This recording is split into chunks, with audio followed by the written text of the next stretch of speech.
வாழ்க வையகம், வாழ்க வையகம், வாழ்க வளமுடன்.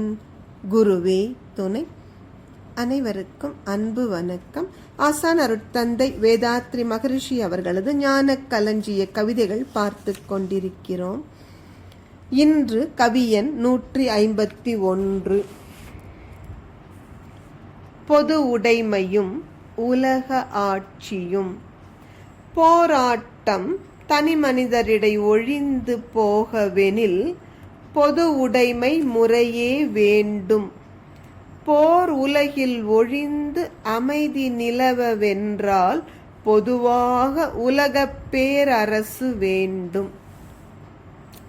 இன்று தனி மனிதரது வாழ்க்கை போராட்டம் எவ்வளவோ துன்பத்தை தருகிறது. நாம் ஒவ்வொருவரும் அன்றாடம் காண்கிறோம். இந்த போராட்டம் தனி மனிதர்கள் நடுவே ஒழிந்து போக வேண்டுமானால் அதற்கு ஒரே வழி பொது உடைமை மலர வேண்டும். என்றைக்கு மக்கள் ஒவ்வொருவரும் தனி உடைமை பற்றி வளர்த்து கொண்டே போகிறார்களோ அன்றைக்கு இந்த போராட்டம் தொடர்ந்து கொண்டேதான் இருக்கும். இந்த உலகம் முழுவதும் மக்களுக்கு பொதுவானது.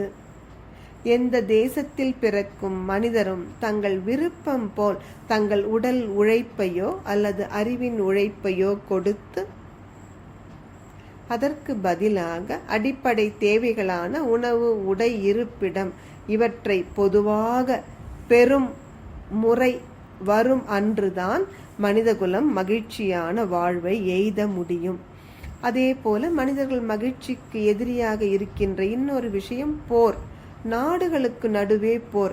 எப்படி தனி மனிதர்களுடைய போராட்டம் என்பது தனி உடைமை பற்றினால் வருகிறதோ அதே போலத்தான் இந்த பூமி பந்தை நாம் எல்லை கட்டி இதுவரை இந்த நிலப்பரப்பு எங்கள் தேசம், எங்கள் தேசம் என்று ஒவ்வொருவரும் உரிமை பாராட்டும் வரை போர் ஒழியவே ஒழியாது.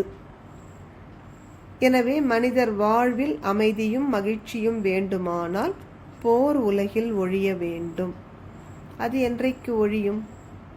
உலகம் முழுவதும் ஒரு குடையின் கீழ் வரும் பொழுது, நாடுகளை இணைத்து வலுவாக ஓர் உலக பேரரசு அமைத்து ஆட்சியை நடத்துகின்ற அன்றுதான் மனிதர் வாழ்வில் சுதந்திரமும் மகிழ்ச்சியும் நிலவ முடியும்.